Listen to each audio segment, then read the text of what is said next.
Well, greetings and salutations, everybody. Welcome to the best day movie-related show on the planet Earth, the John Campea Show, coming to you from right here in Hollywood, California. I am, of course, your host, John Campea. It's an awesome honor and privilege, as it is every day, to have you guys joining us here, our friends, talking about our favorite things in the world, movies, movie news, a little bit of television, lots of stuff here and there. And I'm always, of course, thrilled to be joined by the one and the only Mr. Robert Meyer Burnett. Robert, how you doing today, John, man? I'm feeling pretty supercalifragilistic. It's a tough word. Because Mary Poppins Returns opens tomorrow, and I can't wait. Yeah, I'm going to see it tonight. Oh, man. I'm going to go watch it tonight. Ann and I have been kind of dying to see this. First of all, I've been kind of excited for it for a while, even though at first I was like, why are you doing another Mary Poppins movie? And then I heard they cast Emily Blunt, and then I've seen some of the stuff, and I'm like, you know what really got me on board with Mary Poppins? I do not. It's when I saw the first trailer that showed, it wasn't the first trailer, but the first trailer that showed that they were going to do what the original Mary Poppins did, which was blend the old 2D animation stuff with the real, and I'm like, done. I'm there. I'm completely there, and all the reviews for it have been spectacular. And I can't. You know, I'm gonna give my Blu-ray of Mary Poppins a spin tonight. The original. Nice. Gonna watch the original so I get prepared in the mindset, into the Poppins mindset. Yeah, you still haven't seen Spider-Man into the Spider-Verse, but you're gonna watch Mary Poppins tonight. Good on you. Good on you, big guy. Man, yeah. All right, listen. I'm really sorry. We got a bunch of things that we need to talk about today. But before we go into our email questions, we got to go off the top with this. You know, 2019, we've been talking a lot about, is shaping up to be a huge year with plenty of big blockbusters, one of which hasn't got as much attention as some of the others, is the live-action remake of Aladdin. And today, we got our first look at Will Smith as the genie in Aladdin. Take a look at this. So here we go. Now, we also get a good look at, of course, our Jasmine and Aladdin characters. We got Naomi. I'm forgetting Naomi's last name in there as well. But anyway, we got to look at them as well. But really, what everybody's been looking for is their first peek at Will Smith. So, Rob, you saw, I'm going to tell you right now, the online reaction to this picture has been grim. The online reaction to this image has been nothing short of grim. People are not happy. Although I'm going to tell you this right now. I remember talking to Ann, who had seen this a long time ago, but I haven't seen it. And I remember saying, no matter what, and I said this on a show a few months ago too, no matter what the genie looks like, the first image we get of the genie, no matter what it looks like, everyone's going to hate it. I remember saying that a long time ago. No matter what, he can look like this, he can look like that. Everybody's going to hate it no matter what, because that's the nature of the beast, right? We all know the genie, and we all have our own ideas about what he should look like, and no matter what they make him look like, people are going to be mad. Well, people saw this picture, and a lot of people are very unhappy, so I'm dying to know. Look, people don't know, there's a little behind the scenes. Robert walks in the door here usually about a half hour before the show starts.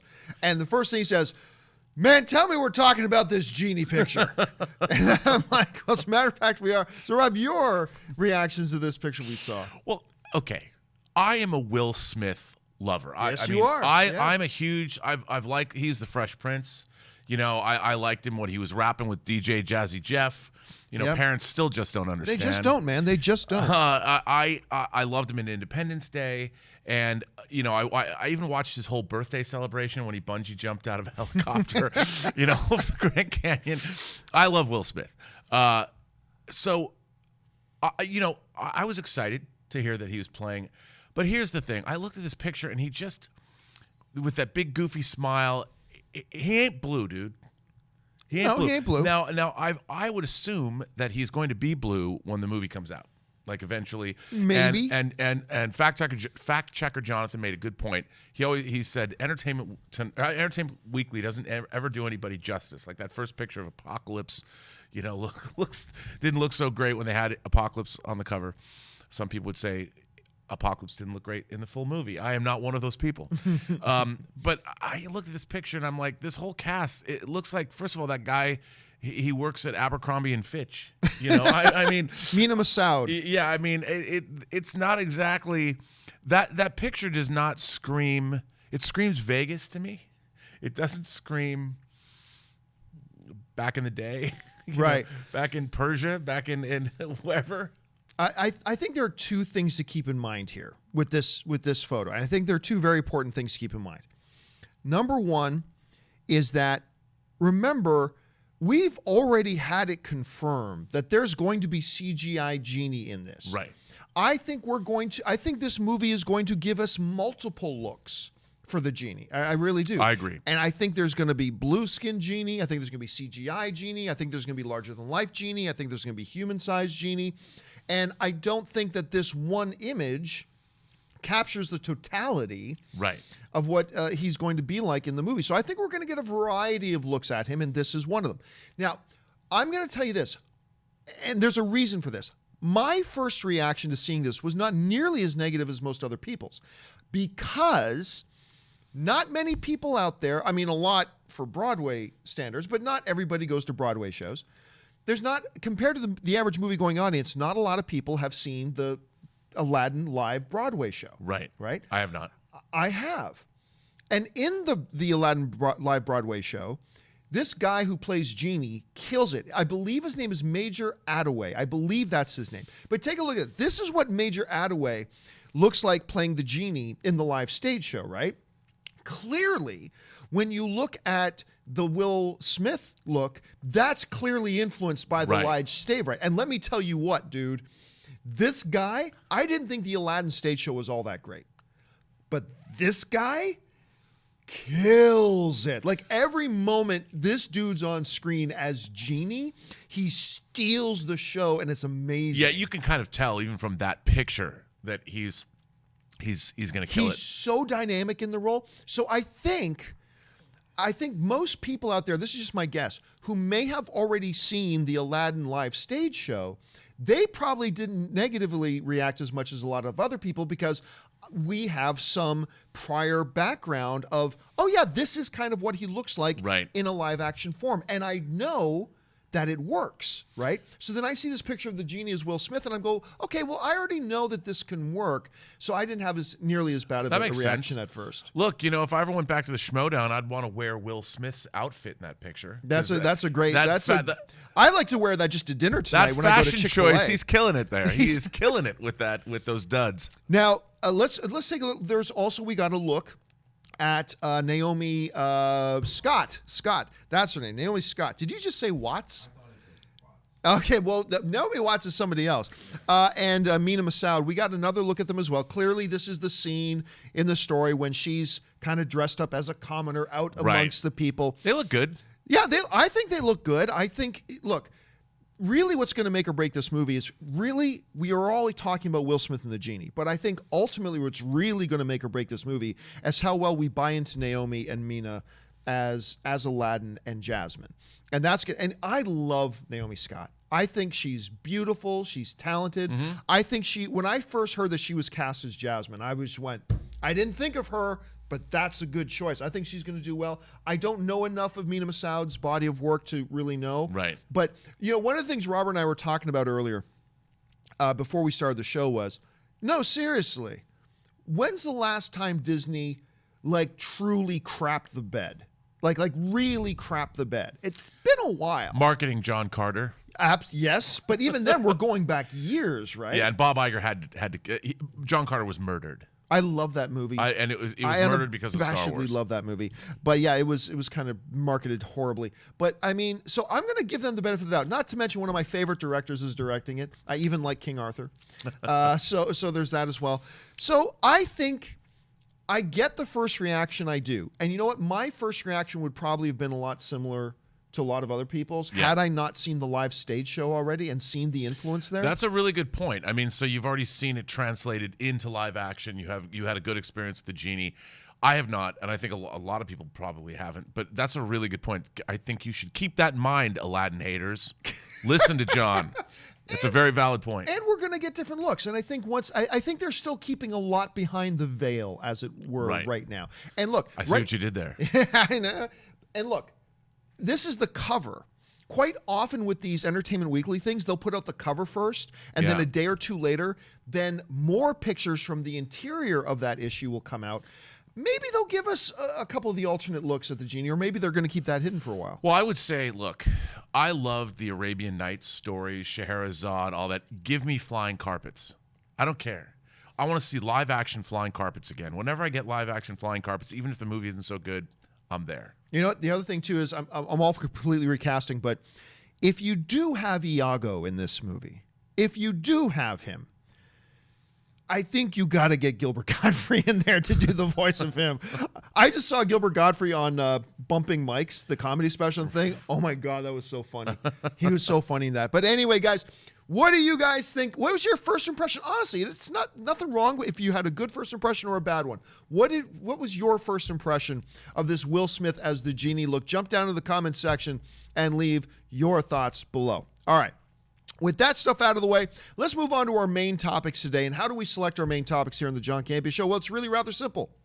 You guys pick them by emailing me your topics and questions anytime, 24/7, to john@thejohncampeashow.com. That's john@thejohncampeashow.com. Make sure you put the word topic in the subject line. And as always, guys, keep those emails to 90 words or less. So let's get started with the first email today. And our first email today comes to us from Darren G., who writes, "Hey, John, with the news of Penny Marshall passing away, I was wondering what some of your favorite memories of her work are. For me, as a kid, my mom would always have Laverne and Shirley on the TV. Do you think she'll be more remembered for her TV or movie work?" All right, thanks a lot for the question, Darren. And for those of you who did not hear, actress, director Penny Marshall passed away yesterday. The news came out. She passed away at the age of 75. You know, Robert, when you think about Penny Marshall and her career, great television acting career, very impressive film resume as a director as well. When you think of Penny Marshall and you think of Penny Marshall moving forward, what's going to be your first thought of her? Well, when I was a kid, I watched Laverne and Shirley, which was a Happy Days spinoff. Yes, it was. One of the original spinoffs. It was one of the original spinoffs. And I was always fascinated when she decided to jump over to features. Like, I'm like, how's that going to work? But look, jump over to features, like Jumping Jack Flash. Yeah. No, but I think Big and A League of Their Own are two of the great comedies. Charming films. I mean, they work on so many levels, and she really was channeling, and I think she probably learned a lot from Steven Spielberg. Oh, I'm sure. Because she was one of the great, the voice that she brought to those films, the humanity of those two films in particular, and because she was an actress, the way she elicited performances from actors when she was directing. I mean, Robert Loggia in Big. It's I mean, everything about Big. Tom Hanks, of course, but we lost a true consummate entertainer in her, and I have fond memories of her work both on television and in the movies. But I'm so glad we got movies like A League of Their Own and Big, because I think those are two of the great films. And I remember too, my mom, I mean, same thing, would have the Laverne Show. And one of the great television theme songs of all time, actually. Oh, yeah. Give us any chance, we'll take it. I mean, it was great, right? We're going to make our dreams come true. I mean, right? Doing it our way. And what was the two Never heard the guys? word impossible. What were the two guys? Lenny and Squiggy. Lenny and Squiggy, two of the great side characters in television, stuff like that. But what's really funny is, like, the movie Big is, I've talked about this all the time. My wife, Ann, Big is by far her all-time favorite film. Like, what Star Wars is to me, Big is to Ann.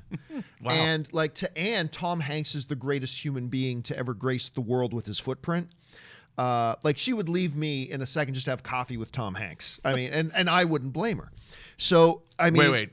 Donald Glover or Tom Hanks? Well, which one your wife? Donald Glover's a celebrity crush. Tom Hanks is just like the ultimate human being.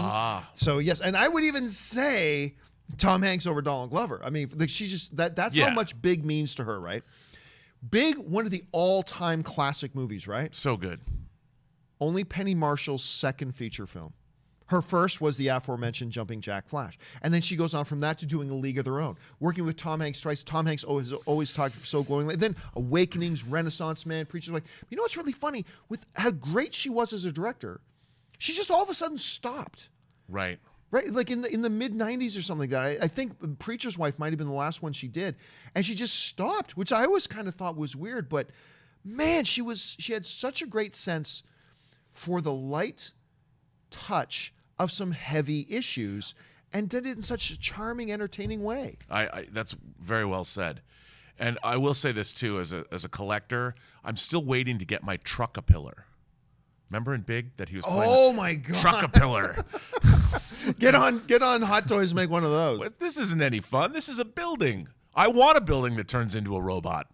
Come on. And you mentioned the Tom Hanks thing with her. She was partly responsible for kind of helping mold the image that Tom Hanks took from both Big and then A League of Their Own, and kind of that became a part of his public image, really, moving forward for the rest of his career, because the way she directed him in those films. And by the way, A League of Their Own is a movie that does not get brought up, but that movie is truly, truly good. Oh, it's great. There's no crying in baseball. There's no crying in the way he plays that line. Oh, it's so good. And you know, I'm not a huge baseball fan, but I love movies about baseball. Yeah. I recently watched Bull Durham again because it came out on Blu-ray. I love A League of Their Own. Field of Dreams, while not technically about the game of baseball, it's about what baseball means to fathers and sons and what it means to America. I love that film. I don't know what it is about baseball. I guess because it's a great American pastime, but I'll watch any movie about baseball. You know what? I'm completely with you. I way prefer movies about baseball than baseball. Everybody gets mad at me. I don't even consider baseball a sport. Baseball to me is a game. It's a game. But anyway, everybody gets mad at me for that. But I love baseball movies. I love baseball movies. I even like League of Their Own 2. I like League of Their Own 2 unapologetically. All right. Well, once again, Penny Marshall, we've lost her treasure, passes away at the age of 75. All right. Let's move on now to the next topic. What's up next? This is from the world of S. Ooh. Hey, John, how are you? I'm fine. With the year winding down, what do you think are the top 5 box office surprises? Ooh, yeah. You know, we're only like 2 weeks away from the end of the year. It's hard for me to wrap my head around that. I feel like 2018 just started. Me too. And here we are. New Year's is pretty soon. I'm getting on a plane in about a week to fly home for the holidays. You're gonna get a white Christmas, guaranteed, huh? It's never quite guaranteed. Oh. Sometimes we've gone home over Christmas sometimes, and there hasn't been snow till before we come home. But fingers crossed, because I love having a white Christmas. But we are getting that time of year now where we're looking back at the all-time. We talked about my top 5 favorite comic book movies of the year. Top 5. I love this question because it's always great when a movie can jump up and surprise you in a positive way.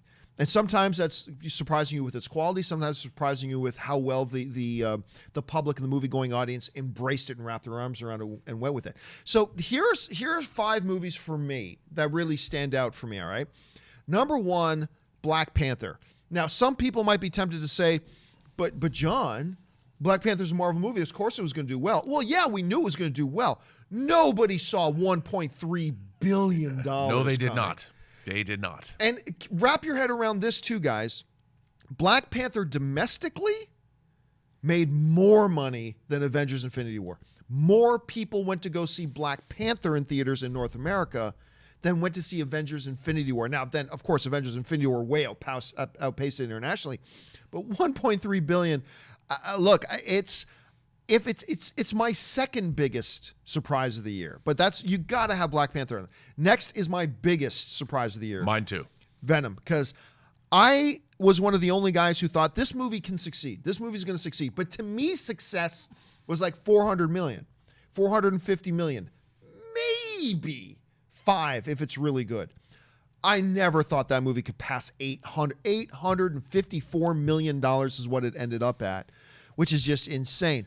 Next one, big, huge surprise. A little film by John Krasinski that cost $17 million to make, and the movie literally made 20 times its production budget, made over $340 million worldwide, A Quiet Place. I mean, who saw that coming? Another big surprise was The Meg, because we started looking at The Meg and going, this thing's going to tank. This thing's, no pun intended, this thing is going to tank. Ended up making over $500 million, $527 million, which is crazy. And then another one, Bohemian Rhapsody, a film that a lot of us were interested in. Another movie that was not expensive by studio standards, less than $60 million. Yep, made very cheaply, relatively speaking. And that thing went on to become the all-time highest box office musical biopic worldwide in history at over $637 million. These, to me, now I'm sure there are others, which you may have a couple up your sleeve as well, but these to me are just the ones that really shocked me the most. I mean, again, wasn't shocked that some of them were successful, but just not expecting the degree of success that we saw. Well, it's funny because when we began 2018, there was a movie, The Greatest Showman. Was a film that I didn't see in its theatrical run, but it made a lot of money and it had legs. Yeah, people kept going. Because it didn't have a great opening weekend or a great opening 2 weeks. No, but I have to tell you, I love The Greatest Showman. So good. I was in Best Buy. It was an impulse steelbook buy for me on Blu-ray, and I'm like, "Ooh, this is on sale." It was when you go into Best Buy and there's like one lonely Blu-ray and one of those the end caps of the kiosk, and it was just there. It was like calling, like Bobby B, buy this for me, buy it for you, whatever. So I bought The Greatest Showman. I loved it, and it played. No wonder it had legs. People probably went back and forth and saw it again and again. Yeah. And the Meg was a movie that had what a great marketing campaign. Yeah. I mean, they played into the goofiness of it. Yes, they did. And I liked it. I mean, it was, if Sharknado can work, why can't the Meg? And they've been trying to make the Meg for like 20 years. Oh yeah. That book came out like 20 years ago. Yeah. And the original thing I remember it was on the burner to get made. Then I remember this. I think it was Rush Hour 3.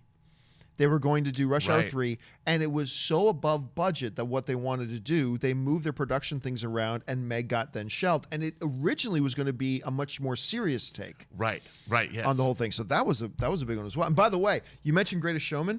Every once in a while, I'll just pull out my guitar and say, I'm going to learn a new song. And for whatever reason, I've had that amazing song that Hugh Jackman sings in the thing, From Now On. Now on. I said, I'm going to learn to play this. I pulled out my guitar, got on YouTube, watched the instructional, and learned to play it. Love that movie. We should do a special adjunct John Campea show just about our favorite musicals. Because you go that's to nice. You were talking about Les Mis the other day. Yeah. And I'm like, maybe we should do an all musical retrospective special show. That's not a bad. Some of our favorite songs and music. Oh.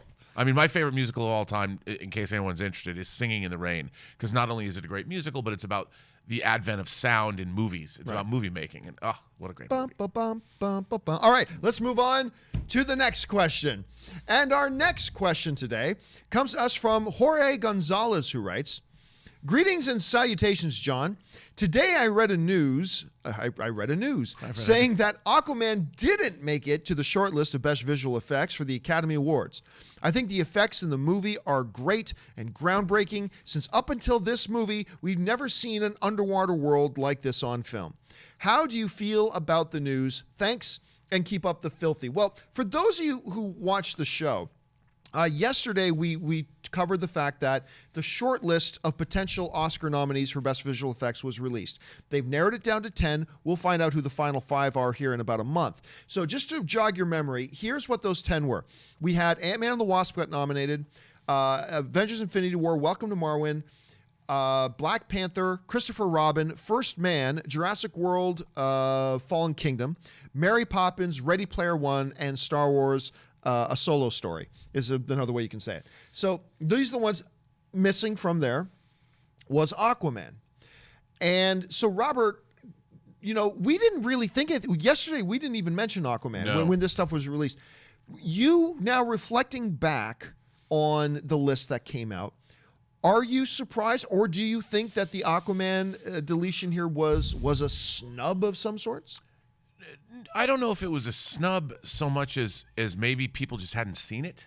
The nominated Aquaman hasn't even opened in the United States yet. So, but they should have been sending these things out. I don't know. I'm sure they did. I think it's the thing about Aquaman is there's so many varied kinds of effects in it. It's so much fun to watch, but I don't know if there's anything truly groundbreaking in it. I mean, maybe some of the stuff they did with hair, the CG replacement of hair, but I don't know. I mean, those kinds of things always fascinate me. I don't know why. I think it is kind of a snub. It is, but then again, I don't really know. I do know that they announced the Hot Toys Aquaman figure yesterday. Oh, see, that's one I'd want to get. That's a special effect that I'm looking forward to. I'd want to get that one. I think you brought up a point to me off camera that I thought was really good, because Jorge brings up, we've never seen, I've heard several people say, we've never seen an underwater world like this, but the Gungans. Yeah. The Gungan city in the Phantom Menace is very reminiscent of Atlantis and the Atlantean realms. But I think I would call Aquaman gonzo, because it's just so you see different underwater races of people, Yeah. and there's so many different things going on all the time. I mean, it is kind of a snub. I don't know why that it wouldn't have been part of that list. Here's where I go though with this. I don't consider it a snub. And look, let's put it this way. I would have been okay had they put Aquaman on that list of 10. I would have been okay with that, but I'm also okay that they didn't. And even though I had a lot of fun with the movie, here's why. When I think about the movie, what a lot of people are referring to isn't actually the visual effects. What a lot of people are referring to is actually the art direction. Right. I mean, and the design of the art direction is truly, wow, like you get into Atlantis and see all that kind of stuff. And it's great art direction. And maybe an Academy Award nomination for art direction for Aquaman might be in the cards. But when I think of the visual effects, I think they were okay. I think the visual effects in Aquaman are okay. Like you mentioned, I'm so glad you brought this up. It was a great observation. The whole idea about the different races of underwater creatures. And you see in the trailer, you've got the Atlanteans who look human. Then you have the Atlanteans that look like monsters. And you have the Atlanteans that kind of look like fish, right? When I think about them, like let's take the Atlanteans that kind of look like fish. I think they're called the Fisher Kingdom, right? Right. That didn't actually look all that good. The sharks that they're riding didn't actually look all that good. I thought great art direction, but I'm okay with it not getting a nomination. You just reminded me of something. I mean, there is a philosophy behind, I think, visual effects laden films, and I'm always talking about verisimilitude, creating a reality to the world. Like I think Man of Steel showed us there's a verisimilitude to the flying, but when Zod is battling Kal-El, it's the first time you see what would happen to a metropolitan area where two Kryptonians are actually fighting in. Yes. And you believe it's realistic. I don't think Aquaman is realistic. I mean, it goes completely... It never tries to be. No, it doesn't try to be. It goes completely into the fantasy realm, where if you look at a lot of the things like Welcome to Marwen, much more set in the real world, even though there's effects, they're trying to create a verisimilitude, whereas Aquaman is doing its own thing. And I think that's kind of where visual effects have gone, like First Man, recreating the moon landing to look really realistic. Maybe that's why, because Aquaman is too much into the fantasy realm and not enough. They don't make any bones about making it look like the real world. You never see the real world hardly. Yeah, very, very little, other than, garbage washing up on the shore. Right. I mean, and that's on a TV broadcast. Yeah. Now, somebody may bring up, but John, Black Panther got nominated, and there's some very sketchy. There are some scenes that are very sketchy. And I don't doubt that.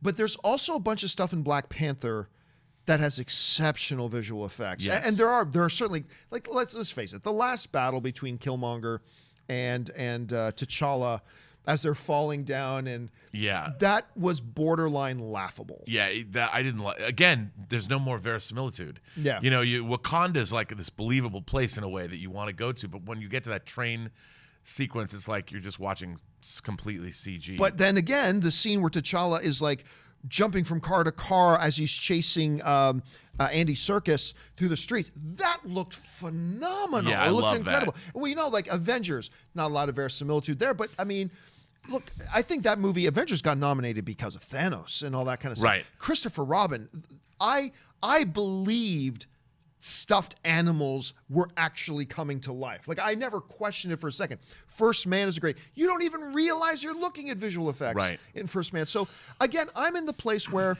had Aquaman gotten down to the final 10, I wouldn't have questioned it. I would have been, okay. Sure. But I'm also not really questioning it that it didn't. And let's be honest here. Even if it was on this short list of 10, Aquaman, the visual effects in this movie were not going to get an actual nomination. Like at the end of the day, and there's a number of films on this 10 list that half of them are not actually going to get a nomination. So Right. it's a little bit of much ado about nothing because it wasn't going to win anyway. Yeah, I think you're right. All right, let's move on now to the final email of the day. What's next? Well, Stephen Bolton asks, with Oscar season coming up, it got me thinking about some of the great films at the Oscars last year. Yeah. And I realized it's been a year and a half since Dunkirk. We're about to hit 2019, and we still have no idea what Christopher Nolan is doing next. Have you guys heard anything about what's next? And do you think he might be hurting his career and legacy by waiting so long to move on to whatever is next? Huh. Well, I mean, Steven does raise a point. I mean, and the point is well taken. It has been a year and a half since Dunkirk came out and hit theaters. I still remember when it came out. It was just before Comic-Con last year that everybody was able to get their first look at Dunkirk. Not this past year, but the previous year. Year and a half. And it's not unusual for a director to go a year and a half or 2 years between movies, but we're a year and a half out since Dunkirk, and we still don't know even what his next movie is. So you have to assume at this point, the earliest we're going to get another Christopher Nolan movie in theater is probably at the very earliest 2021, probably more like 2022 at this point, right? So you're talking about now being like 3, 4, maybe even 5 years in between films for what many consider to be one of the hottest and most celebrated directors of our generation right now, in Christopher Nolan. Is he hurting his career right now? There's two different ways to answer that. In one hand, yes, in the fact that, look, you only got so much time before retirement. Right. Christopher Unless Nolan. you're Clint Eastwood. Yeah, unless you're Clint Eastwood. Christopher Nolan is still a young man. I mean, let's not make any bones about it. He's still a young man. I don't even think he's 50 yet. I could be wrong about that, but I don't know, Ray or somebody wants to look that up, how old Christopher Nolan is, but I don't even think he's 50 years old yet. So he's a young man, right? So he's still got a lot of years ahead of him. But at the same time, like, your career is finite in time. You're wanting to establish a legacy, and maybe you do want to make more. But the other way to answer that question is he's 48 years old right now, so still a really young man. So then the other way to answer that question is he hurting his career? No. How many movies did Daniel Day-Lewis make as an actor, right? Right. Like, he'd make one, disappear for 4 or 5 years, and go, I'm going to take a break from cobbling my shoes. That's what he likes to do. He's a shoe cobbler. I'm going to take a break from this, go back and go win another Oscar, right? and he is the best there is, the best there was, the best there ever will be. Daniel Day-Lewis is the greatest actor of all time, in my opinion. Like, it doesn't even come close to anybody else. So did that hurt him and his reputation?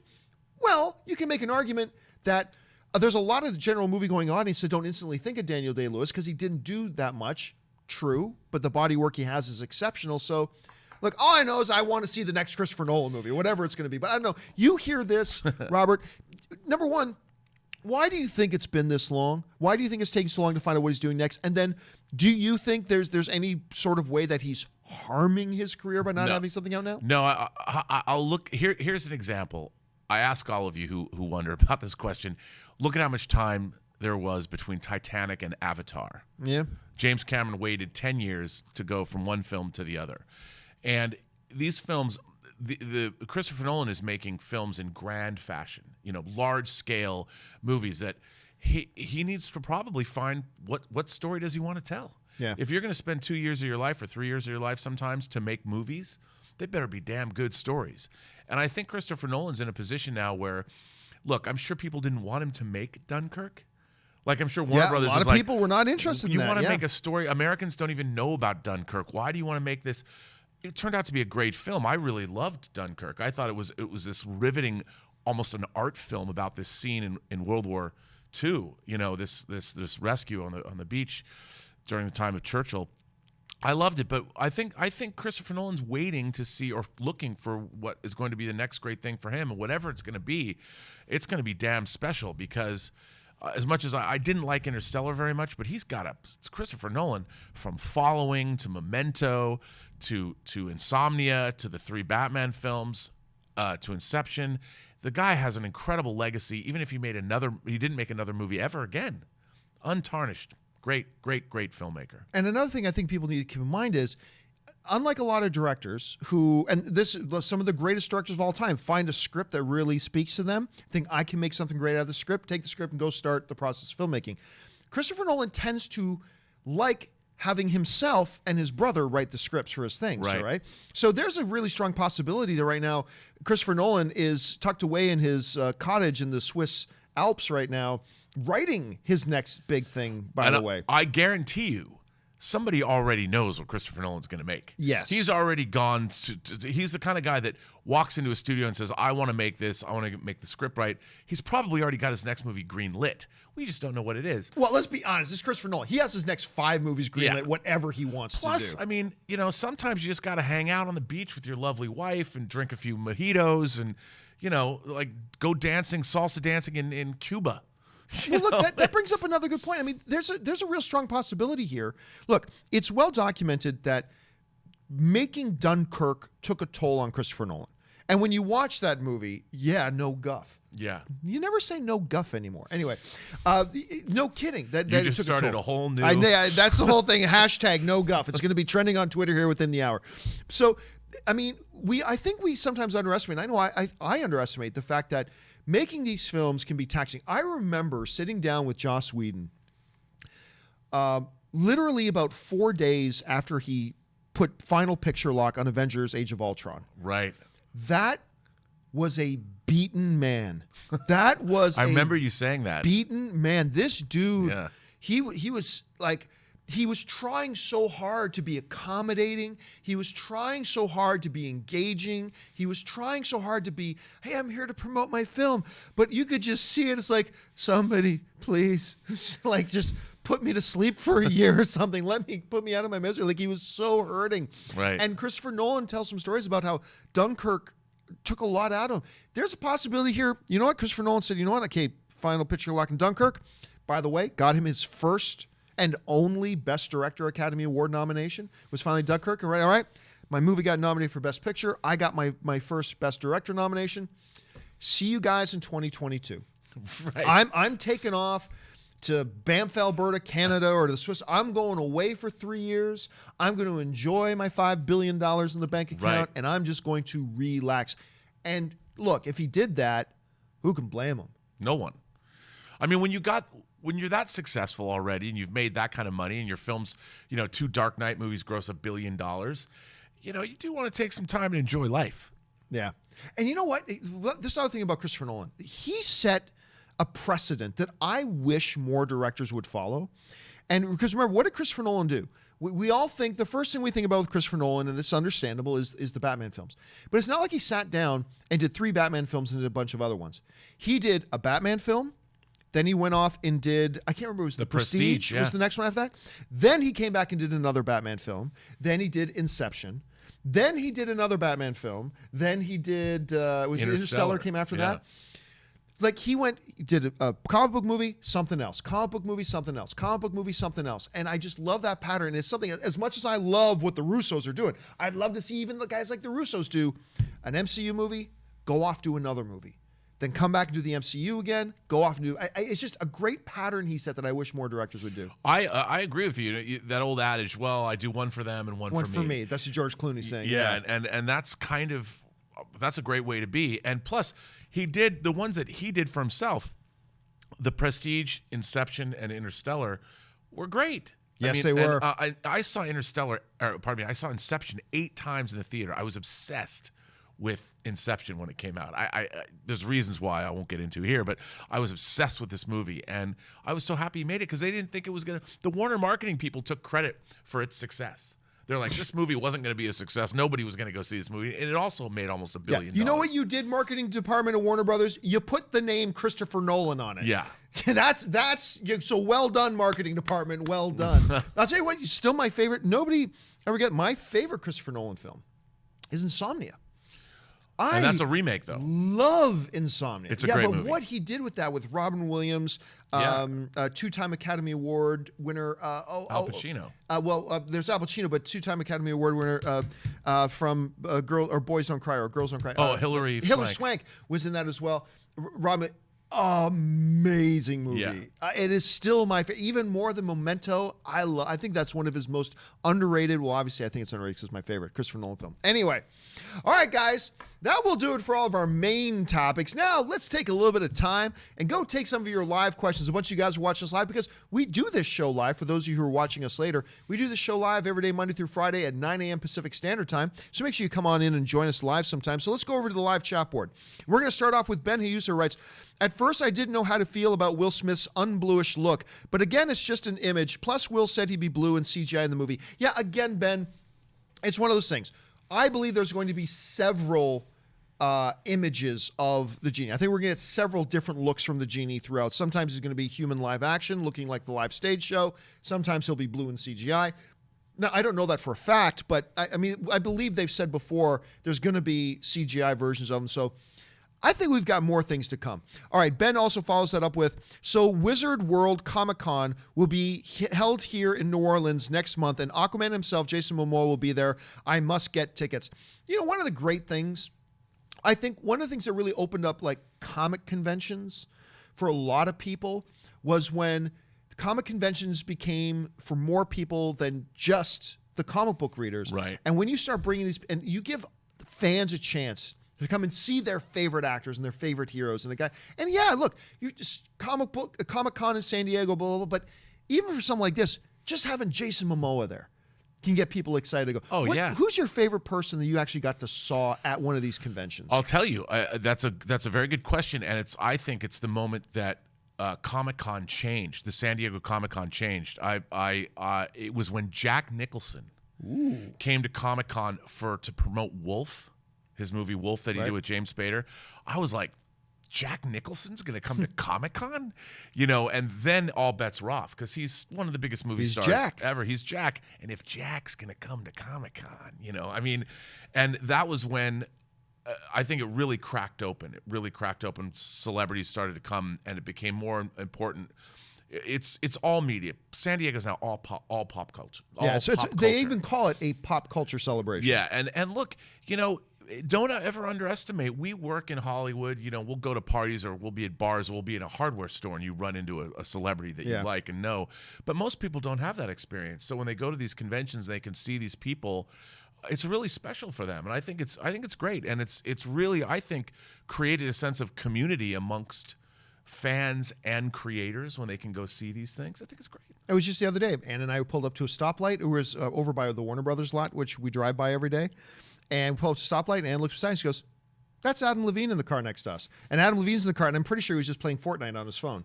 So, I mean, that happens in Hollywood. By the way, my favorite one, you're going to like this. My favorite celebrity thing at a Comic-Con, it was in Toronto. Toronto has a huge one called Fan Expo every year. Right.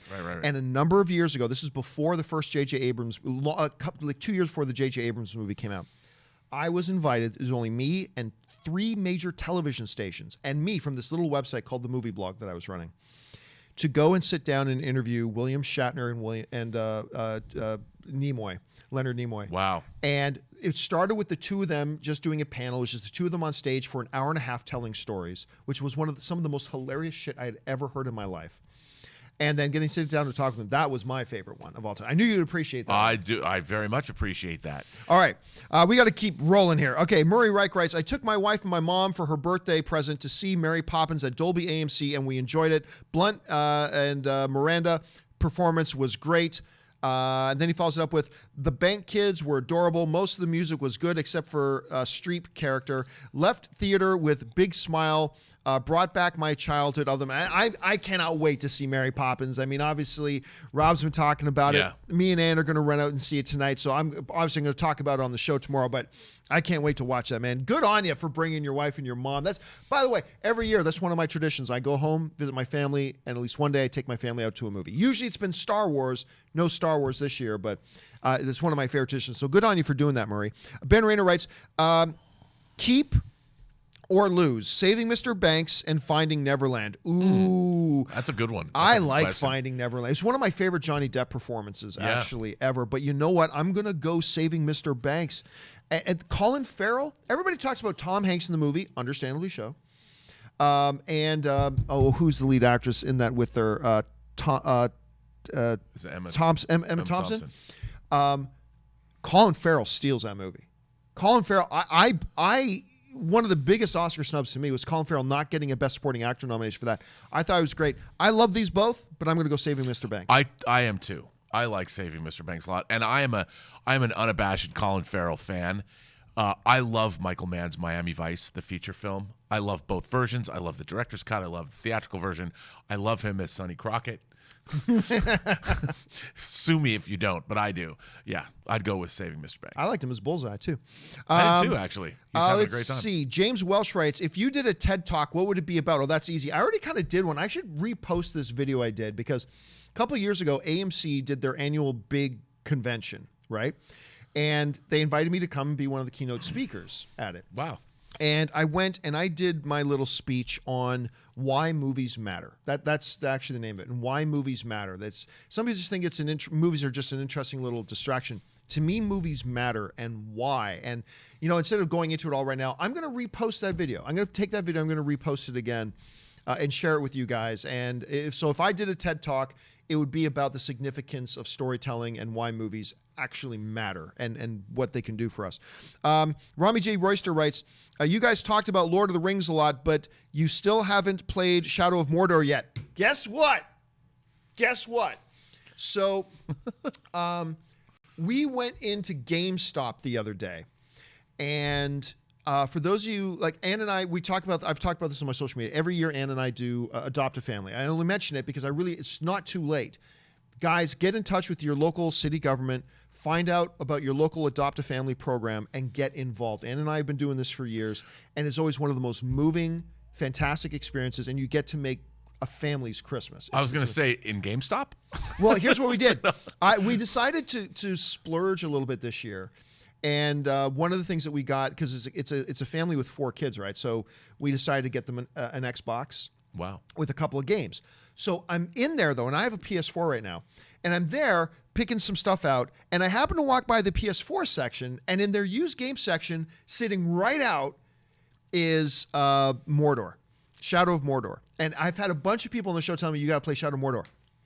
It was $4.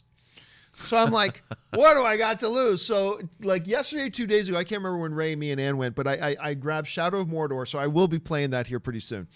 I'm Upset writes, what's worse, Daddy's Home 1 and 2, Get Hard, or The House? You know what? Daddy's Home 1, I think is hilarious. I think Daddy's Home 1 is hilarious. Ann and I both really like it. The second one, not so much. Not so much on the second one. The House. I got to go with The House. I mean, that movie had so much potential with Will Ferrell and Amy Poehler. Did you ever have the displeasure of seeing that? It's not good. Oh, my God. And you know what? The premise to me looked really interesting. Yes. I thought the idea behind it, that's what gets me. If the premise of a film intellectually stimulates me somehow, I'm like, I would kind of want to do what they were doing in that movie. Boy, was it not good. No, and it had so much potential. It didn't live up to the premise. All right. By Odin's Beard. I love that name, man. By Odin's Beard writes, so Jaimon Hansu will have been in 4 comic book movies, Guardians of the Galaxy, Aquaman, Shazam, and Captain Marvel. Yeah, I totally forgot he was in Aquaman until I heard him like, oh, that's Jaimon Hansu, right? So Jaimon Hansu is both in DC and in the Marvel Cinematic Universe. Actually, and he's in 2 DC movies, and he is in 2 MCU movies, but it's as the same character. He's 2 different characters in the DCU now. Look, I love Jaimon Hansu. I would put Jaimon Hansu in every movie ever. But to me, he's always Maximus's buddy in Gladiator. Oh, yeah. And what do you tell your wife? That is none of your business. That's one of my favorite lines in Gladiator. One of my favorite. What would you tell? What do you tell your wife? That is none of your business. I love that line. By the way, he got to start my favorite Steven Spielberg movie, Amistad. Yes. And I've been in love with that guy ever since. Tom Gillard writes, saw Bumblebee with my best friend. I loved it. He hated it. We had such a big debate about it after that we had to just hug it out and make sure we were still cool. I'll tell you what, dude, in this thing, Tom, I'm on your side. Color me shocked. I heard good things about Bumblebee. We had Travis Knight directing it, so I was expecting an improvement for the Transformers series. I was expecting an improvement. I was not prepared for how much I enjoyed this movie, man. And I went in there, and of course, Anne really wanted me to like it because she's a Hasbro person, and even though Hasbro contributes half of my household income, I end up trashing on Hasbro a lot. It felt really good finally being able to come out of a Hasbro movie and go, I legitimately love this, because I'm usually crapping all over them. You haven't seen Bumblebee yet, have you? You know, I'm curious why somebody would have hated it, though. I get it. Look, I can see why you could go with a certain mindset and not appreciate what it was, but all I know is it worked like hell for me. I liked it even more than Aquaman. Yeah. People are loving it. In this winter right now, it's Spider-Man and the Spider-Verse, Bumblebee, and then Aquaman for me. But maybe Mary Poppins gets in there when I finally have a chance to see it. But yeah, I'm glad you guys are able to hug it out afterwards. Let's see. Curtis Lopez writes, saw Aquaman last night, loads of fun. That's a great way to put it, Curtis. There's a load of fun in it. It has its problems. It has its shortcomings. Yeah. But at the end of the day, it's fun. It's a fun movie. It is. That's the thing. It's totally fun. Yeah. And by the way, if you guys get in fights with your friends that are almost knockdown, drag out fights over a movie, you shouldn't do that. Curtis Lopez writes, give us free. I think you're trying to quote Amistad, but I thought the line was make in us free. Make us free. Maybe it was give. Maybe I'm not remembering I'm not sure. Right. But I think that's an Amistad line you're giving us there. Curtis Lopez writes, all these people complaining that Smith is not blue, yet in the article he says he will be blue. This is why the world is crap now. People hate reading. Yeah, it's true. People, I have it all the time that it's like, I myself have this experience. I'll put up a video about a story, and there'll be a title in it.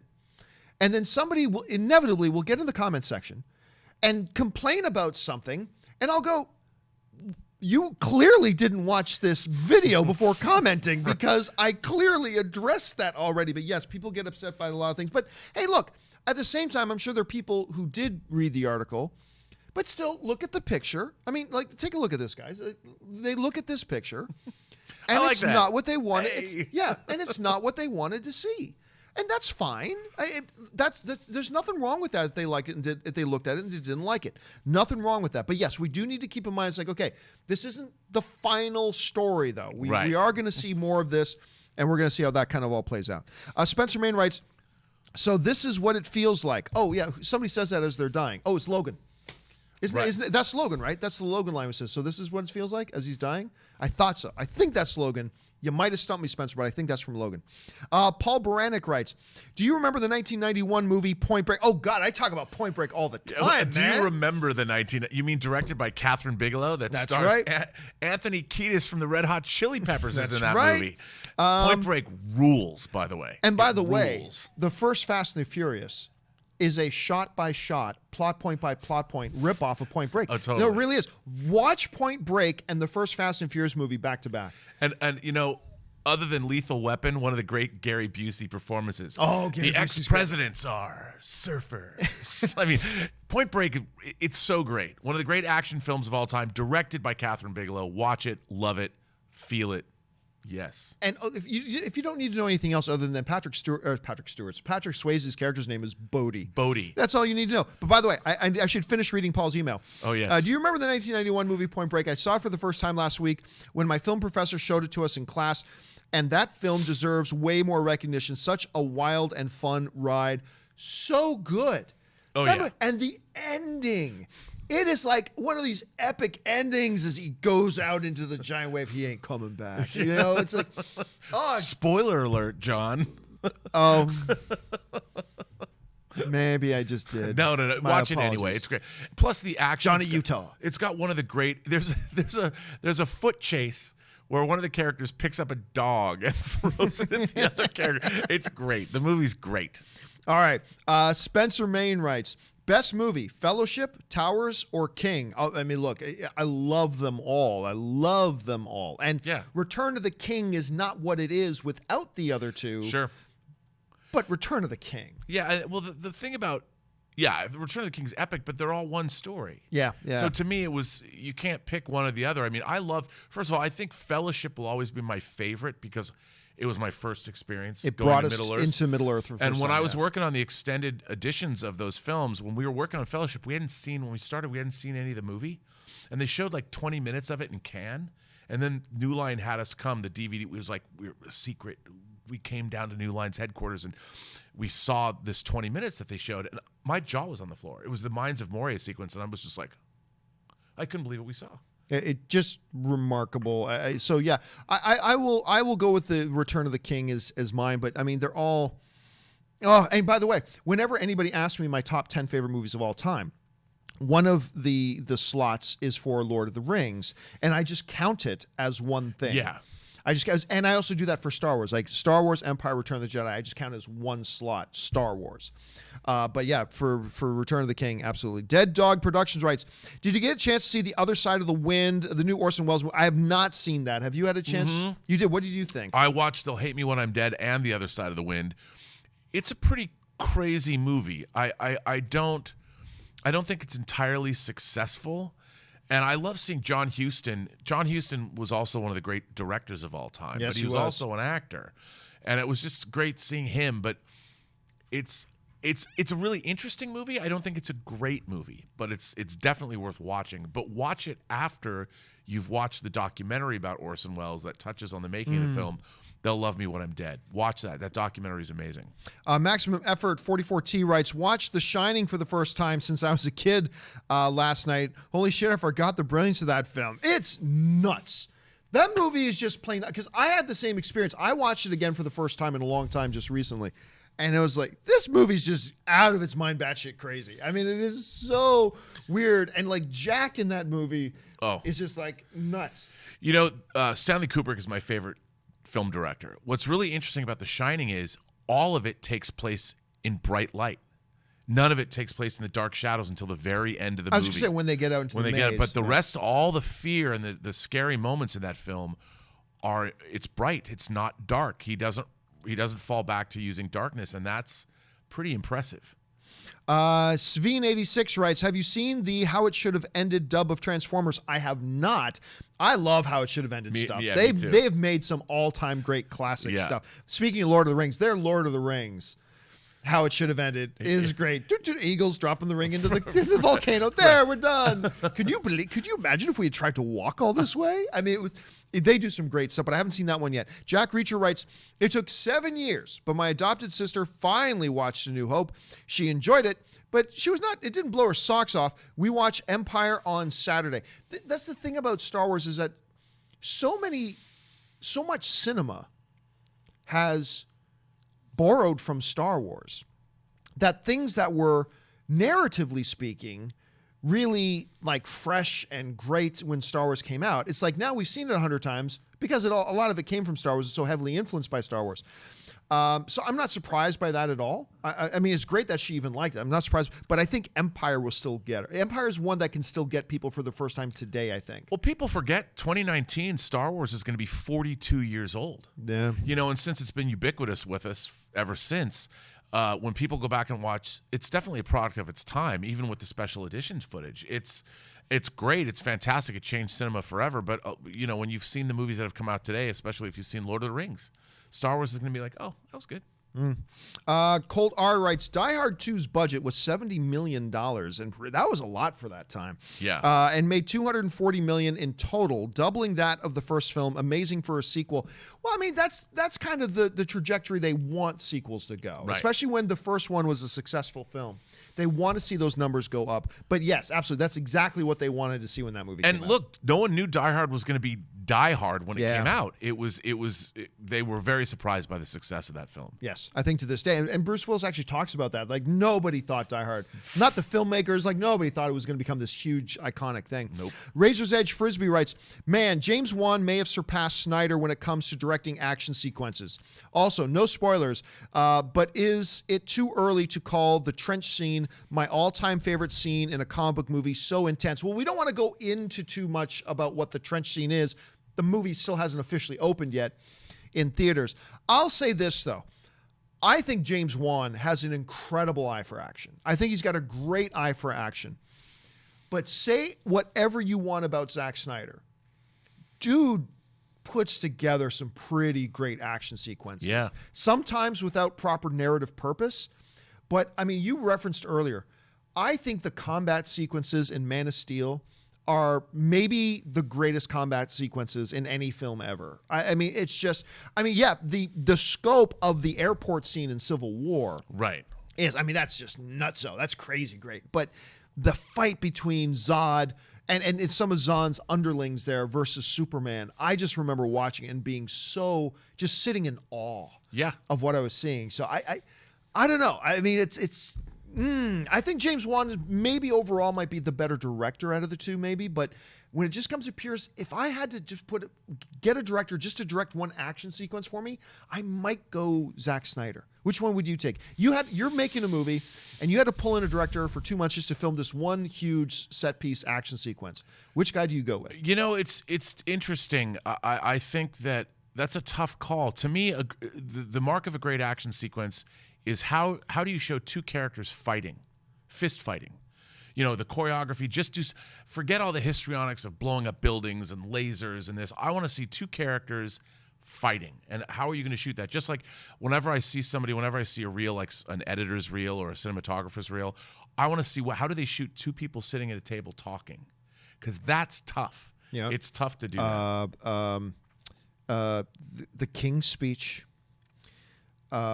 with Jeffrey Rush and who's the lead actor in the King's Speech again? Colin Firth. Yeah. There's a scene that it's got to be like 8 minutes long of just Colin Firth and Jeffrey Rush sitting in a room across from each other at a table talking, and it's one of the most riveting scenes I've seen in a decade. But I mean, look, the end of Aquaman, my jaw was on the floor too. It was so much fun to watch. I think, but that's an interesting question. I mean, they've both done some great stuff. Murray Reich follows up and writes, the fan event for Mary Poppins I went to had no previews. Also, Will Smith looks like Kazam. I don't know that he looks like Kazam. Come on, give him a little bit of a break there. And yeah, a lot of times at these special fan events, there won't be trailers. Right. I remember I went to the Aquaman fan event, and they did show a couple of trailers, but they were only for the upcoming DC movies. Right. They showed two, because it was an Amazon Prime special event. They showed 2 Amazon Prime commercials. And then they showed 2 trailers they showed the Shazam trailer and one other thing that Warner Brothers is putting out. And I can't remember what the second one was. But anyway, that's what they were working on. Kick It to the King Productions writes, Disney every year has 1 or 2 films that are duds. This year, Wrinkle in Time and Nutcracker. Looks like Aladdin might be one of them in 2019. Oh, I'll take that bet. I'll take that bet 5 times. 5 times I take that bet. Now, if you want to call it a dud, as in maybe it doesn't become a $1 billion film, I'll agree. That's fine. But if you think this movie's going to lose money, I think you're being a little bit naive if you think this is going to lose money. This ain't going to lose money. It may not be, like I said, a $1 billion film. It might not be an $800 million film. This movie's going to make Disney money. I guarantee it. This movie's going to make money. I completely agree with you. Completely. Like, not on the level of Lion King or anything like that, but it's going to make money. Make no mistake about it. But they'll have 1 or 2 films, like Artemis Fowl. I wonder if Artemis Fowl is going to do all that well. I'm not really sure about that. I mean, but the Disney, when they're remaking their animated classics into live action, they've got a pretty good track record so far of doing that. Yes, they do. I mean, beginning with, like, I loved Cinderella. You know, Kenneth Branagh. I loved it. I thought that was great. That was great. It was so good. And I was surprised. I'm like, really? Why do I have to go see this movie? And I, went with my girlfriend at the time, and it was delightful. Yeah, I really enjoyed that movie a lot. All right. Kick It to the King Productions. Oh, no, sorry. That was Stubble McShave writes, Kylo is the last living Skywalker in Episode 9, not counting Leia. Will the whole Skywalker legacy be seen as a tragedy if there is no redemption for him? Well, I don't know. Look, even if there was no That's Kylo, a really good question. Yeah, even if there was no Kylo, I still think even with the redemption of Vader, you still have to, just on that basis alone, Vader for 50 years or 30 years or however long it was an agent of the dark side, committed mass genocide across the galaxy. Right. This promising Jedi Padawan who then goes for decades being the right hand of the Emperor. I mean, the Skywalker story is already a tragedy. Even though Luke redeemed him at the end of it, it's still a tragedy. Which I always thought was a punk thing to do. Vader was an irredeemable character. I was like, you can't, just because you do something good for your son at the end doesn't mean you were a horrible, awful father for the rest of his life. I mean, you were. And Vader should never have been redeemed. He was an irredeemable character. And Kylo Ren shouldn't be redeemed either. He killed his father. He's irredeemable. Well, so here's the thing to me. The thing about Vader was that the point of it was that the Emperor was never able to fully drive out his true good nature. There was still always a spark of it there. And at the end, when he had to make a choice, he made the one choice. But I agree. There's a great, I can't remember who made it. There's an animation on YouTube about the ghost of Darth Vader, the ghost of Anakin Skywalker popping up beside the ghost of Yoda and Obi-Wan. And like, Luke is just, why do you get to be here? Like, what, son, I did this. You were still a dick. I mean, yeah, at the end, you chose to turn, you rediscovered your true nature. He slaughtered children. Yes, that's all in the video too. But at the end, you decided to turn against the Emperor, reclaim your true nature, and blah, blah, and that's great. Here's my thing with the Kylo Ren situation, and where I think it's different from the Darth Vader situation. It's about both of these characters had a come to Jesus moment, right? That's the saying they use for these things, these crisis moments. They call it the come to Jesus moment. Yeah. Darth Vader had his come to Jesus moment when the Emperor's there saying, kill your son, and his son's sitting there going, Father, please, and blah. That was his come to Jesus moment. And in that come to Jesus moment, he chose to save his son. I would argue Kylo Ren already had his come to Jesus moment standing there on that bridge that inexplicably had no handrails with his father, being torn by embracing his dad or going along with what Snoke wanted him to do. And that was his come to Jesus moment. And what he did in his come to Jesus moment was kill Han Solo. And that's what he did there. So to me, they both had them. So Kylo Ren had his chance for redemption. Is gone. And also, why? Well, you know what? We should do a Star Wars show. We could get off. We got to go back to the questions. Yes. He's irredeemable. Kylo Ren is irredeemable. I think he's irredeemable because I think he already had his chance, and he threw it away. Let's see, where are we at right now? Kick It to the King Productions writes, although at first it didn't look like a great hire, Tom Roth, yeah, I see where you're going with this, and I like where you're going with this because it's true. Tom Rothman has really steered the ship at Sony since late 2015, both critically and financially, and he does look like he will extend the Marvel deal, which is just one property, but it's true. Sony has been a different company the last couple of years. And, you know, I've been saying lately, it is time, this bandwagon thing of Sony doesn't know what they're doing. Venom makes $850 million. Spider-Man and the Spider-Verse is one of the best films of the year. Not to mention the other films they've been putting out as well. Sony knows what they're doing. Like every studio, they will continue to trip up and they will make mistakes here and there. But you're right. The last couple of years, this Sony company has really been heading in the right direction. Have they arrived? Maybe not. But they're heading in the right direction, I think. Rothman came from Fox. Yes, you know, he did, under Rothman's tenure at Fox, we saw the X-Men movies begin. Yep. And he knows. You know, a lot of people say he puts his hands and interferes with things too much, but maybe he's learned his lesson, and he is riding the ship. He is a very experienced studio ahead. So, Adam Martinez writes, post-credit scene of the new Spider-Man movie was amazing. Yes, it is, but we can't talk about it because a lot of people haven't seen the movie. But I finally stayed for both the mid-credit, which it's a Stan Lee dedication, beautiful, and then stay right to the end of the credits for one of the better end credit scenes in the last couple of years. So make sure you guys stick around for that. The Halo Brony writes, just saw Paddington 2, and I feel like a new person. Paddington 2 is so good. It's going to be in my top 10 favorite movies of the year. wow, I haven't seen it. It's, first of all, both Paddington movies are ridiculously good. Yeah, I love the first one. The second one yet. is easily on par, maybe better. It is simply one of the best movies of the year. It is going to be in my top 10. So a little spoiler alert for when I do my top 10 movies of the year. It's so good. And you're right. It just makes you feel good. Finn Barrett writes, Young Offenders on Netflix, great Irish comedy. I've not seen that. I'll be honest, I haven't even heard about it. Have you heard about this? No, and I will watch that. I'll pretty much watch anything that has anything to do with Ireland as well. I've never been to Ireland, but one of my favorite movies of the last 10 years is Sing Street. If you haven't seen Sing Street, oh yeah, I love Sing Street so much. Sing Street was a really good little find. Gilliam Matt writes, hey guys, I'm heading home to New Brunswick. I like New Brunswick. I spent some time there on Saturday. 12-hour trip on the bus. Any good comics I should read? Well, there's a few good collections. I would say this. I mean, I've been telling people this for a long time. Get the year one collection. You can get it in one issue, the year one collection. What are those called again when you bound them all up into one? Like an omnibus. Omnibus, yeah. Of Injustice, Gods Among Us, year one.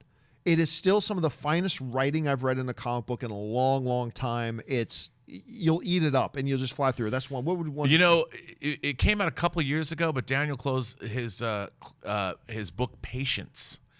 It's a time travel story, but that's all you should go in cold. If you read Patience, and also Paper Girls. If you haven't read Paper Girls is really good too. All right, John During writes, in my opinion, John Williams' Star Wars and Howard Shore's Lord of the Rings are the two best musical scores. What are your favorite musical scores? Well, of course, I mean, the Imperial March is, to me, my favorite music of any movie ever. But like we were talking about Shore's music in Lord of the Rings the other day, absolutely stellar. But then when you think about John Williams, it's stupid. Because all of the greatest stuff of all time all comes from the same guy. What are some of the most recognizable musical themes of all time? Indiana Jones, John Williams. Superman, John Williams. E.T., John Williams. Jurassic Park, John Williams. Harry Potter, John Williams. On and on and on. Almost every memorable movie tune you can hum and mention all came from the same freaking dude. It's just unfair. But I also have to give some love to the great Jerry Goldsmith. You know, Jerry Goldsmith, who wrote some of my favorite movie scores are his score for Logan's Run. Capricorn 1 is a great score. Ooh, I don't know that one. It's so good. And Star Trek The Motion Picture, Planet of the Apes. I mean, and also the great John Barry. John Barry, who scored a lot of James Bond movies. He even scored Star Crash. But you know what one of my favorite modern scores is? There's a movie called Never Let Me Go that Mark Romanek directed after 1 Hour Photo. And Rachel Portman's score for that, I play it all the time. And, what a score. Graham Revell's score for The Crow is another score I play all the time. All right, just a few minutes left here, guys. We're just going to do a few more here. Matt follows up with, what are some Spider-Man or X-Men comic runs I should read? Well, the X-Men one, you know what I'm going to say. It's the Age of Apocalypse stuff. So go get those omnibuses of those. It is my all-time favorite comic book story.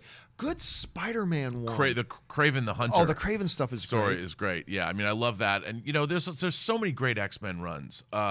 Like the whole Extinction Agenda, storyline. Go back and read like X-Men from X-Men 130 through 200. You know, I love like the Mutant Massacre and that was. I mean, those are early 80s runs, but there's so many good You know what I really like? It was shortly, not long after Age of Apocalypse, they did a run on, do you remember Onslaught? Oh, yeah.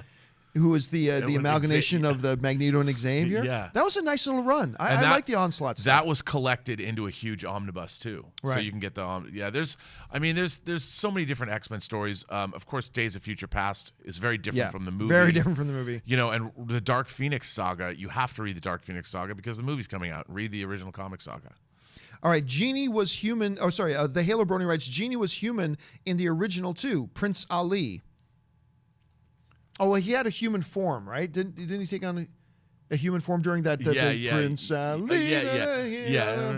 Genuflect. Show some respect down on one knee. Like, right? I'm telling you, man, we should just do a musical show. Yeah. I'm telling you. Okay, hold on a second. I'm getting a phone call, but I'm going to stop it.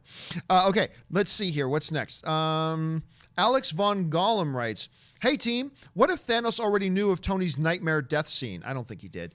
It'd add another layer to the you're not the only one cursed with knowledge scene. Remember, though, a lot of people talk about that scene in Age of Ultron where Tony has Tony did not have a vision. It wasn't seeing the future. It was a nightmare. Right. That it was an expression of his big fear that was induced by Scarlet Witch. Some people thought, he had a vision of the future. No, that's not what Scarlet Witch does. Scarlet Witch doesn't give you visions of the future. She was making people see their greatest fears manifest. Yeah. A little bit like scarecrow gas or something like that. Right, exactly. So no, I don't think Thanos knew that. Unless you think there's a way he may have. I don't think. I think Thanos says he knows of Stark. I think Thanos knew about Earth. I think he knows about all the Avengers. Yeah, absolutely, because obviously they were going to attack New York, and so he was briefed. Yeah, remember Loki briefed Thanos. His right-hand man that Ronan the Accuser murdered by snapping his neck. Right. He says at the end of the first Avengers in the post-credit scene, like whatever, they're powerful. To challenge them is to court death. Well, he would know who them is. Right, of course. He would know who his resistance is going to be. So, yeah, I think he knew Tony. I think he knows who Cap is. I think he knows who all of them are. Kind of like the same way Loki did when he came back. The soldier, out of time, right. The monster, the whatever. Like, Loki knew who they all were, too. Right. So, if he knew, I think he was probably briefed by Thanos. Yeah. On that. So, that's just my guess on that. Let's see. Christian Macias writes, "Sup, John? Long time, first time." Well, thanks for writing in, Christian. I'm not a fan of 3D, me either, but saw Spider-Man in that format, and I have to say I loved it. It might be better than 2D. You can tell, well, you haven't seen it yet. You can tell watching Spider-Man in the Spider-Verse that a lot of it was made specifically for 3D, but I hate 3D. But there are movies that a lot of people also don't like 3D, but there's a few things. Ray saying, nah. I mean, I don't like 3D at all. I love 3D. Oh, that's right. I forgot Ray does like 3D. That's right. Yeah, we collect our 3D Blu-rays. I still collect, now that there's hardly any 3D Blu-rays being released in the United States, I have to order everything from Amazon UK, but I do. That's why I have Infinity War in 3D. All right, last two questions here. First one up, Santez Henderson writes, looking at Disney 2019, do you think their movies are releasing too close together from March to August? Looks that way to me. Should be more spread out to prevent another Solo situation. No, look, the problem with Solo, I told you guys a year before Solo came out, the problem with Solo was that they made it in the first place. Nobody wanted a Han Solo movie without Harrison Ford. When we just saw Harrison Ford right. on the screen again as Han Solo. That was the problem there. Look, the reality is, as long as you open more than 1 week separated from each other, sure, I think you're okay. Movies make the lion's share of their money in the first 2 to 3 weeks. Mm-hmm. That's when they make most of their money. So you open a movie a month apart, you're fine. You open a movie 3 weeks apart, you're fine. So I don't think there's anything wrong with the strategy. And look, by the way, they put out Avengers Infinity War and then almost immediately put out Ant-Man and the Wasp. And Ant-Man and the Wasp, Ant-Man 2, made significantly more money than the first Ant-Man did, even though it came right on the heels of Avengers Infinity War. Black Panther was still in theaters when Infinity War opened. Yep. You and could go look see how that both. turned out. Yeah. As long as it's not bumping up weeks or maybe just 2 weeks separate, as long as you got just a little bit of a window, I think you're perfectly fine. So I think they'd be good, Santez. I do. But hey, you know what? 2019 is going to be a good litmus test for that. Right. Because we do see that happening. I think it's going to be perfectly fine, but let's keep our eye on it and see how that works out. All right, final question of the day, guys. Mark Hansen writes, I remember a long time ago seeing Awakenings. Oh, I liked Awakenings. And what it said to me about embracing life and the human condition. Thinking of Penny Marshall today and what an incredible body of work she created. And I'm glad, Mark, you brought that up. I'm glad you brought that up because, of course, when we think of Penny Marshall and her directing, other than Laverne and Shirley and her directing, which, by the way, she also directed a number of episodes of Laverne and Shirley. But we will instantly go to Big, understandable. We'll go to League of Their Own, understandable. But yes, we should remember things like Awakenings and films like that. And Awakening, while not an all-time great film, the message of the movie was really deep and really special. I enjoyed that one a lot. Just quickly, I will never forget Awakenings, and I'll tell you why. Why? Because I went and saw it at the Showcase Theater on Melrose, right off Melrose, on Melrose and La Brea, and I had gone to Tower Records with a buddy of mine, and we had hundreds of dollars worth of records and CDs in my car. And when we came out of the movie theater, my car was gone. And it was That's not the reason you want to remember a movie. It was the first time I had my car stolen in LA of the 2 times that it happened. And it was that movie opened right before Christmas, I think in 1990. I think it was 1990. And they found my car on Christmas Eve. There was nothing in it. The car had been parted out. There was no tires on it. And it was an awakening for me, let me tell you. Merry Christmas, that was my filthy Celica animal. GTS, and I loved my Celica GTS. That's a horrible reason to remember a movie, man. That sucks. I'm sorry for that for you. All right, listen, guys. Everybody from Koba, Pirate King Victor, Nathan Oswald, and all the way down. Don't worry, guys. I'm going to be taking these questions that you guys sent in, and I'm going to answer them in an upcoming companion video. We just put up one last night as well. We got some more companion videos coming. I'm going to take those questions you guys Can we answer that last one? Which one? This one from Koba? Yeah, because... Sure, go ahead. You read it. Okay. With all of this Aladdin talk, have you or Robert ever seen The Thief of Baghdad from 1940? Yes. I love... This is what I want to answer. Yeah. I love The Thief of Baghdad. It was one of those... It's one of the first movies like Ray Harryhausen films on the skeleton battle. Yep. I mean, the visual effects in The Thief of Baghdad, it is a wonderful, wonderful movie. And if you can put your mindset in the time it came out. It is an astonishing film. So everybody, it's a great holiday movie to watch. It's not about the holidays, but watch it if you can. Thief of Baghdad, everybody should see it. All right, everybody from Pirate King Victor on down. What? You want me to? Apparently Ray is telling me that I need to read the next one, so I'm going to do the next one. Pirate King Victor writes, "Hey, John and Robert, love the new setup. You and Robert complement each other very well. I'm off to see Mary Poppins. It's my first Dolby experience. First of all, you're going to be ruined now for your movie-going experience because the Dolby Theater experience is a fantastic experience. And yeah, I love having Robert on the show. Listen, I got to tell you, for honest, it's really fun when you get somebody on a show like this who, number one, knows more than you do, and number two, is a great communicator in his own right, and you just have a great natural thing. Because honestly, when you're hearing Robert and I up here talking on camera, if you were a fly in the room listening to us talk off, this is exactly how our conversations go. But I think we know different things. We do. I think we know different things. We have different interests. I mean, we both genuinely love movies. Yes. And sort of have grown up. But I think what's fun doing the show, I haven't had as much fun doing a show with anybody as I have with you doing this, because our baseline is we love this stuff. And it was like working with Schnepp on Heroes. We worked together.